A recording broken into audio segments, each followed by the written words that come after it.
بسم اللہ الرحمن الرحیم۔ آج دیکھتے ہیں کہ کس طرح مسٹر نریندر مودی جو کہ انڈیا کے پرائم منسٹر ہیں، انہوں نے انڈیا کو بالکل آئسولیٹ کر کے عالمی دنیا میں تقریباً اکیلا کھڑا کر دیا ہے۔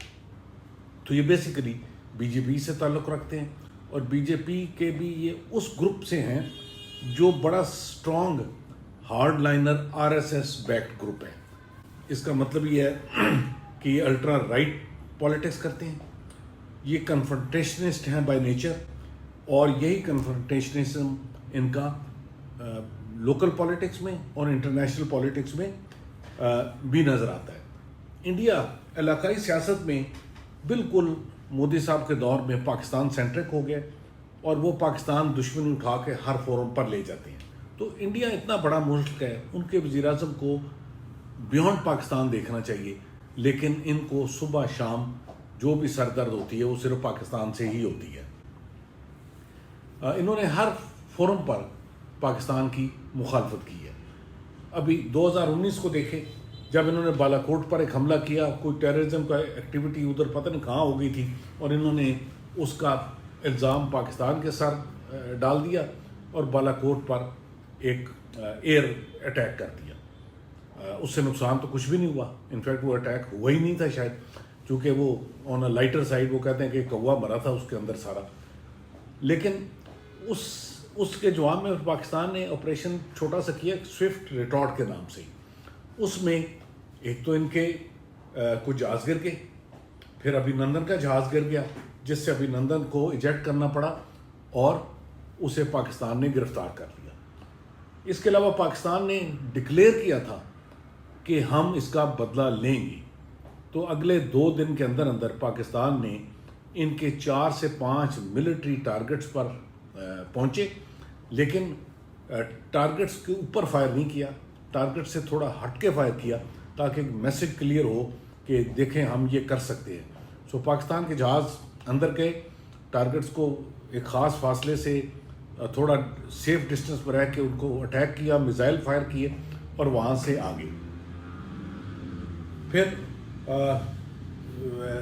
2022 میں ایک میزائل ان کا نکلتا ہے وہاں سے، اور وہ پاکستان میں آ کے گر جاتا ہے، جو غالباً براموس میزائل تھا، اور اس کا وہ انڈیا کہتا ہے کہ یہ ہمارے سے آؤٹ آف کنٹرول ہو گیا تھا، ٹیکنیکل فالٹ تھا۔ اس کے بعد آپریشن سندور شروع ہوتا ہے۔ اس کی بیک گراؤنڈ یہ ہے کہ پہلگام میں ایک دہشت گردی کا واقعہ ہوا انڈین فورسز کے ناک کے نیچے، چونکہ یہ خود اپنے انٹرنل افیئرز کو کنٹرول نہیں کر سکتے، اور مودی صاحب اور ان کی گورنمنٹ کا ایک وتیرہ ہے کہ اپنے ہر کمزوری کا ذمہ داری کسی اور پر ڈال دینی، تو انہوں نے بڑا آسانی سے اگلے 5 سے 10 منٹ کے اندر اندر اس اٹیک ہونے کے پاکستان پر الزام ڈال دیا کہ یہ پاکستان نے کیا تھا۔ اس کے جواب میں جو ہوا اس کو ہم تھوڑا سا بعد میں بھی دیکھ لیتے ہیں۔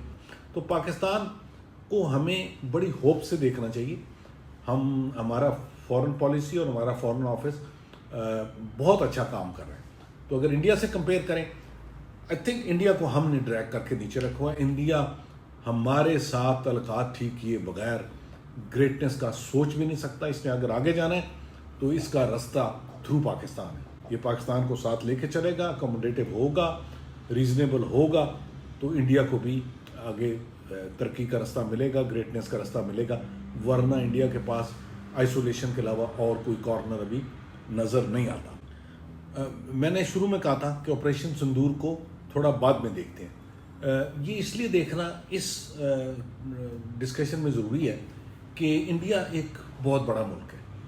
انڈیا کی جو ایسپریشنز ہیں وہ ایک سپر پاور کی ہیں، گریٹ پاور کی ہیں، اور اسی لیے اس نے اپنی آرم فورسز کو بھی اسی طرح ڈیزائن کیا اور اسی طرح اس کو اکوپ بھی کیا ہوا ہے۔ انڈیا نے ایک متھ بنایا ہوا تھا انوینسیبلٹی کا، ایک بڑے ملک کا، اور اس کا مقابلہ تھا پاکستان سے جو اس سے 4-5 گنا چھوٹا ہے، جس کے وسائل بہت کم ہیں، جس کی فوج بہت چھوٹی ہے، جس کے ہتھیار بہت کم ہیں۔ تو یہ دونوں کا بڑا ان ایون سا مقابلہ تھا، اور انڈیا اپنے نمبرز اور اپنے تعداد اور اپنے سائز کے لحاظ سے وہ سمجھتا تھا کہ وہ ایک گریٹ پاور کے راستے پر چل پڑا ہے۔ لیکن جب یہ پہلگام ہوا تو ایک موقع آیا اب ان کو اپنی فورس ٹیسٹ کرنے کا. یہ جو انہوں نے پاکستان پر اٹیک کیا یہ صرف اس لیے نہیں تھا کہ وہ ہمیں کوئی سبق دینا چاہتے تھے, وہ اپنا ایک مت قائم کرنا چاہتے تھے. وہ دنیا کو بتانا چاہتے تھے کہ ہم پاکستان جیسے ملک کو ناک سے لکیریں نکلوا سکتے ہیں. تو ایم تو ان کا یہ تھا, ان کا ایم یہ تھا کہ پاکستان ایک ان کی پلانڈ اسٹیٹ بن جائے گا, ان کی بات سنے گا. لیکن ہوا کیا, پاکستان نے 45 منٹس میں, میں ان کو کہتا ہوں dark 45 minutes of Indian air force, 45 minute کے اندر 6 سے 7 ان کے جہاز گرا دی, جس میں 3 سے 4 رافیل جہاز شامل تھے, جس کا مودی صاحب کو بڑا مان تھا کہ میں نے یہ خریدے ہیں اور انڈین ایئر فورس انوینسیبل کر دی ہے, وہ بھی گر گئے. تو یہ 45 منٹ کے اندر پاکستان نے ان کے ساتھ کر دیا. اس کے علاوہ انڈینز کو پتا تھا اور پاکستان کو پتا تھا کہ بہت سارے اور جہاز بھی بالکل کل لائن پر کھڑے تھے اور پاکستان انہیں لے سکتا تھا, لیکن پاکستان نے ایسکلیشن لیڈر کو کنٹرول کیا اور 6-7 جہازوں کے بعد مزید ان کے جہاز نہیں گرائے. لیکن انہیں اس دن سبق نہیں ملا, انہوں نے ایک دن کے بعد پاکستان پر میزائل فائر کر دی. انفیکٹ اس کے بعد ڈرون کا ایک سیلاب بھیجا, وہ ڈرون بھی سارے کے سارے ہم نے گرا لیے, اور ہم نے بھی اپنے ڈرون بھیجے جو دہلی تک چلے گئے. تو ان کا ہم نے ٹھیک مقابلہ کیا. اس کے بعد اگلے دن انہوں نے میزائل فائر کر دیے جو ہمارے 3-4 بیسز کے اوپر آ کر لگے. لیکن پاکستان ایئر فورس 3 سے 4 گھنٹوں کے اندر انہیں بیسز سے فلائی کیا اور جا کے ان کے ایئر بیسز پر اٹیک کیا. ان کے 5 سے 6 ایئر بیسز ناکارہ کر دیے جو اگلے تقریباً 1 ہفتہ تک آپریٹو نہیں ہو سکے, جبکہ ہمارے ایئر بیس جس پر انڈیا نے اٹیک کیا تھا وہ 3 سے 4 گھنٹوں میں انہیں ایئر بیسز سے جہاز اڑ گئے تھے. اور اس کے ساتھ جو بڑا نقصان کیا, پاکستان نے ان کا S-400 سسٹم جو دنیا میں چاندے کی ہیں, رشیا کا ٹاپ کا سسٹم ہے, اس کو جدھر پڑا تھا ادھر ہی تباہ کر دیا. اس کے علاوہ ان کا براموس میزائلوں کا ڈیپو تھا, اس پر اٹیک کیا اور اس کو تباہ کر دیا.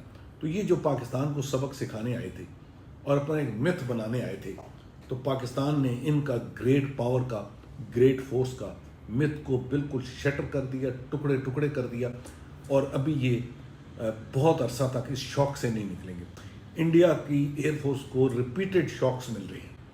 آپ دیکھیں انہوں نے سیچن پہ, کارگل کے ٹائم پہ بھی جہاز گروائے تھے اپنے, اس کے بعد یہ ابھی نندن والے انسیڈنٹ میں ان کے جہاز گرے, ابھی پھر گر گئے.